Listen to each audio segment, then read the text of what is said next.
se ehlusuneti e pranojnë se Allah subhanahu wa taala i vepron veprat sipas hikmetit të tij, sipas urtësisë së tij. Kjo pra është cilësi e ehlusunetit, se çdo vepër e Allahut subhanahu wa taala e ka një hikmet, e ka një urtësi. Disa prej këtyre urtësive i dim, Allahu na i ka treguar, ose i kemi mësuar, i kemi parë, dhe disa prej këtyre urtësive nuk i dim, Allahu subhanahu wa taala nuk na i ka treguar ato.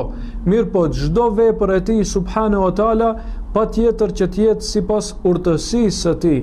Allahu është i urtë dhe nuk i vepron veprat kështu kot. Allahu subhanahu wa taala veprat e tij nuk i vepron kot, pa ndonjë qëllim të caktuar. Madje i ka sharr dhe i ka nënçmuar Allahu subhanahu wa taala ata të cilët mendojnë se janë krijuar kot, se nuk kanë përgjegjësi, se krijimi i tyre edhe pse aq i ndërlikuar nuk ka ndonjë qëllim final, ndonjë qëllim madhështor, ndonjë synim nga Allahu subhanahu wa taala.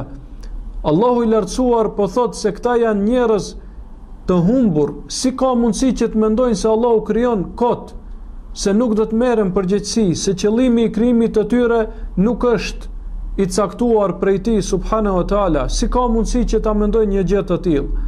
Asesi, Allahu subhanahu wa taala çdo vepër të tij e krijon, çdo vepër të tij, Allahu subhanahu wa taala veprat e tij pra kanë hikmet.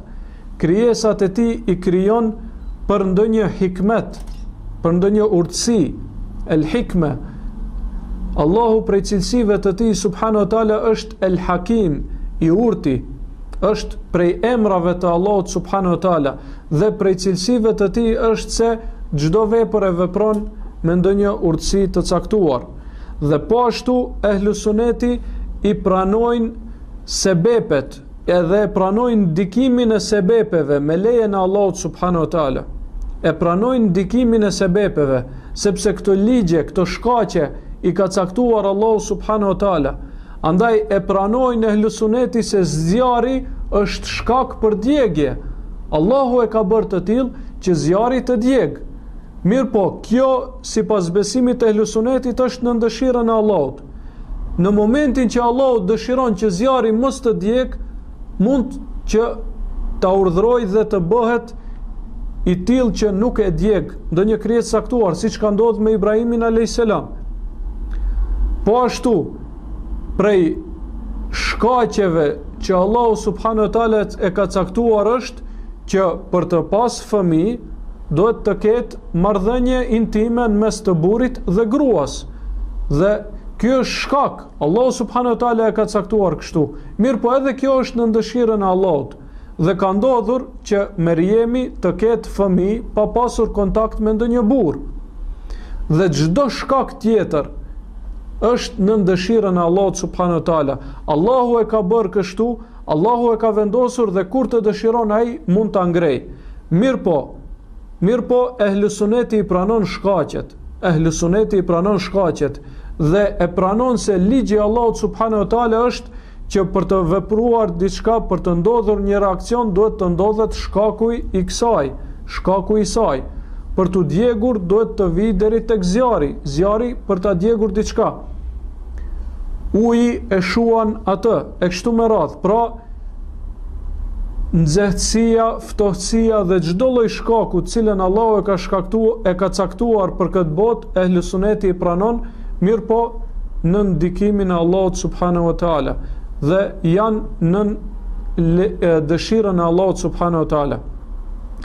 Ibn Kaimi ka shkruar shumë për këtë çështje dhe ka thënë se njerëzit më së shumti kanë devijuar në këtë çështje dhe kanë devijuar në njërin ekstrem duke menduar se Zoti nuk krijon me shkaqe, se Zoti ashtu pra nuk ka shkaqe dhe ndonjë reakcion të cilën ne mund ta kuptojmë gjatë ndodhive dhe gjatë fenomeneve në natyrë. Kështu kanë besuar shumë prej njerëzve, shumë prej grupeve. Dhe thot Ibn Kaimi ekstremi i kundërt është ata të cilët thonë se shkaqet vetë veprojnë këtë dhe nuk në ndikimin e Allahut subhanahu wa taala dhe në dëshirën e tij. Dhe edhe kjo është devim. Dhe thot Ibn Kaimi nuk e ka shkatruar fen vetëm se njëri prej këtyre dy grupeve. Ata fetar të cilët i mohojnë shkaqet. Dhe me këtë vepër ata bëhen jo të logjikshëm, e kundërshtojnë logjikën. Dhe ata jo fetar të cilët bazohen në shkaqe, mirë po duke e mohuar vendosësin e këtyre shkaqeve, që është Allahu subhanahu wa taala. Dhe Evropa ka kaluar prej kësaj faze kur ishte në krishterizëm, duke i mohuar shkaqet e kështu me radhë, duke besuar në mënyrë të verbër, pastaj shkuan në ekstremin e kundërt, sepse i pan shkaqet me sytë e tyre, duke e hulumtuar çështjen e shkencës, e pan se pas ka një farë ligji në formë në krijesat e Allahut, se kur vjen kjo ndodhen kjo, kur është ky aksion vjen ky reaksion, e kështu me radhë. Këto janë shkaqe që Allahu i ka vendosur. Dhe ata besuan se kjo tash e kundërshton fen.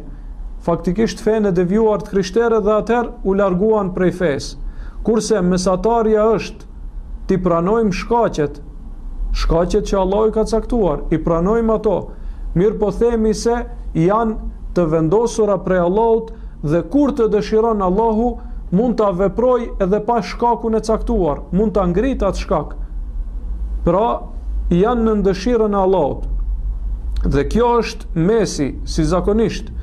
Feja islame është mesi në mes të feve dhe ideologjive të ndryshme, dhe grupi e Ehlusunetit janë mesi në mes të devijimeve të grupacioneve të ndryshme.